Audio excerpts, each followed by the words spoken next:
tell us some background on who you are. How'd you get in the real estate industry? What are you doing today? Because I know you own your own company here, or you're a partner in it. So I came right out of high school. I do not know anything other than real estate. Wow. But I grew up with a mom in sales. So I understand sales. So pretty much it's like I got out of high school, was just kind of moving along at a restaurant. And I had a hard time because at the restaurant I made good money, and it was great money for a 18-year-old. Yeah. But there was no future. Like there was a cap on what you could earn. And so, it's very hard work. It's very hard work. Like literally in order to earn $500 in a day, I would have to put in a 10-hour shift daily. Wow. Yeah. So I could earn really big money, but then one day realized I was capped. And then your bosses start to rain down on you. You're no longer happy. So you start looking for somewhere else to go. Okay. So my mom had a friend who was a realtor, and he's like, hey, man, you can be rich. And here we are. Wow. Not rich, but living the life that I want. Well, your life is rich. Yeah. Right. You have that's very, interesting. you're fulfilled. I'm fulfilled. And, I think we always kind of circle back to this, is it starts with your mindset. Yeah. Right. And I know that you are huge on mindset. Yeah. And really, I think that's one of the unique things about you. Really, this podcast is to, provide training and equipping for people in the real estate industry. So whether you're a real estate agent, you're a loan officer, you're an insurance broker, title rep, whatever. I mean, we're all in kind of the similar playing field, right? Yeah. We're marketing ourselves every day. You have a lot of unique things about, how you do business. Tell us about, how do you start your day? What do you do when you wake up in the morning? How did you just get into this? So in the beginning, I was very lackadaisical. Yeah. Your typical 19-year-old, right? It's like most 19-year-olds don't really have any aspirations at all. Exactly. Not a lot of aspiration. Would just make enough money to get by and pay bills and, live a decent life. Not bad for a 19-year-old. I mean, you're 19, you've closed a couple of sales, you've got 30,000 sitting in your bank account. You think the world is your oyster, right? But then the real bills come along, taxes, property taxes, just daily expenses. And then you realize it's not as easy as I thought. So you start trying to plan, and then you realize that if you wake up at 12 o'clock after partying all night, you don't really get your started till about 1 p.m. Okay. Yeah. So by that time, 90% of people that make money, they're done with their day. They've gone off to look for other people to make money with. Wow. So I was losing all my opportunities while I was sleeping. So the real story begins at 27. Okay. Fall in love, get a girlfriend. We end up in San Francisco, and she convinces me to sleep at her sister's apartment to save some money because a hotel is $600 a night in San Francisco. Yep. And this is in 2009. Right. Wow. And we're talking about La Quinta, not the greatest of places, and kind of rough. So she convinces me, and I sleep on the most uncomfortable couch, and so does she, to the point where it's like the next day, back pains, all these things. Wow. So I'm sitting at the airport, and I wish I still had the cell phone because I literally wrote the notes to myself. It's like, if I love this person so much, I will never allow this to happen to us, because $600 could have saved me this back pain. Yeah. Yeah. So yeah. I was like, and if I love the people around me, I will never waste my time doing nothing, because it's like, whenever we want to do something, the best part of this is that if I say we want to do it, it's like, okay, what's it going to take? Let's go do it. So from then on, I came back to Houston, and it's like just kept changing things slowly. I woke up a little earlier. I followed up on more leads, even if they were horrible leads, still followed up. Yeah. And just kind of kept building from there. And then when times would get tough, I would just go back to the beginning.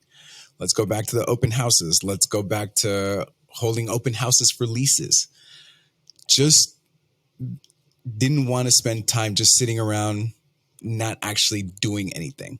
So that actually generated a lot of friends, like randomly. And I just kept building on that schedule, that organization. So by now, fast forward 10 years, I wake up at 4 o'clock in the morning. As soon as I wake up, I'm already looking for something inspirational to listen to. Usually it's something to get the blood flowing. Yeah. You know, What's an example of like one thing? Sometimes I just type in mental focus motivation. Okay. And Eric Johnson, E.T., the hip hop producer, Les Miles, people will make all these mashups. Steve Harvey. Yeah, Steve Harvey. There's a lot of them, right? So 4 o'clock, I'm groggy, trying to brush my teeth. And this is like playing on my phone as I walk through the house. And I know I'm about to go through the toughest hour of my day because I'm getting ready to work out. And I work out in a group setting. So there's no cheating. There's no, like, people pay attention to what you're doing because they become like your accountability partners. Yeah. At 5 a.m. at the gym. So you have to come in with the mentality that you're there to make the best of this hour. And then I have to drive half an hour to get there. So I drive half an hour and I'm listening to these things. And then I pop over to an Audible for 20 minutes. And sometimes it's just books that I've read before. Trying to remember David Goggins. Yeah. So I just leave off. I'm getting ready to start his second book. Right? Oh, he has a second book? He has a second book. Just listen to them. One of them. Yeah. Can't Hurt Me. I'm not sure that's the first or the second, but my gosh, that was. Yeah, that's Can't Hurt Me's the first one. He just came out with one recently. Okay. So listen for it on the 20-minute drive. And then it's like, okay, we're mentally there. Now we're going to just amplify the music. Mm-hmm. So I just picked something that's just going to get the blood pumping and get the beat going and just walk in. And it's like, you look at the board and you realize that the workout's not long. It's 12 minutes. But then they're like, in those 12 minutes, you're going to do 12 muscle ups. And you're like, well, shoot, I can do one at a time. And then you also are going to do 12 goblet squats, which is pretty much just holding a 70-pound weight and squatting. And then you're going to go back and do 10 muscle ups and keep doing squats over and over again for 5 rounds this morning. And then in order to say that you finish this, you have to row 1,500 meters. And you have to finish this within the time cap. Okay. So. And this is all in. When it's we're not even 6 o'clock in the morning yet. 6 yet. Yeah, we're still at 5. We're at 5:30. Yeah. Okay. Most people probably are snoozing their second alarm. Right. Pretty. Yeah. I remember I used to snooze my second alarm. It's hard. Yeah. It's probably like hitting that snooze button is the greatest feeling, right? But you've lost an hour.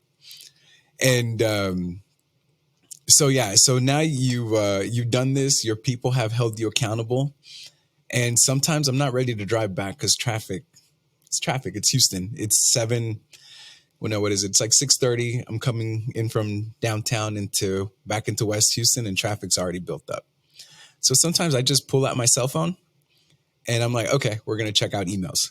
What emails do I need to send? So before I even left the gym, I've kind of decompressed, checked my emails, sent them all out, kind of made a list of what I need to do to get home and go about my day. So that getting to your email to do your emails in the morning, done. Took 15 minutes before you even drove back to your house. Mm-hmm. After that, you do the normal stuff, get showered, you eat, you go off to work. But I like to take 15 minutes to just be with myself. No radio, no nothing. It's because a lot of us can't be alone anymore. Mm-hmm.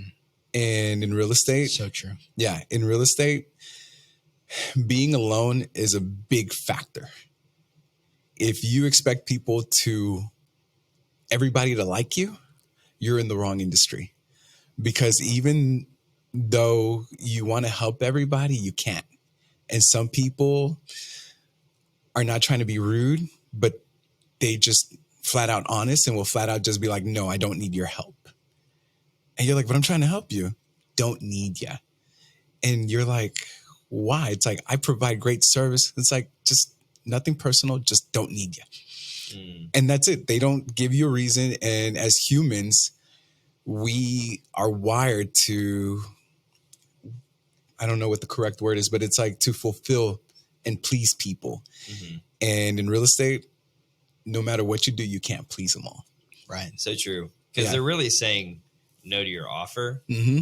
They're not saying no to you. Mm-hmm. And I think that's one thing that we experience on a daily basis where, we have that mentality, I want to help. Yeah. I believe that my services, I'm going to take good care of them. Mm-hmm. If they're with me, they're going to get taken care of. It's going to be safe. Yeah.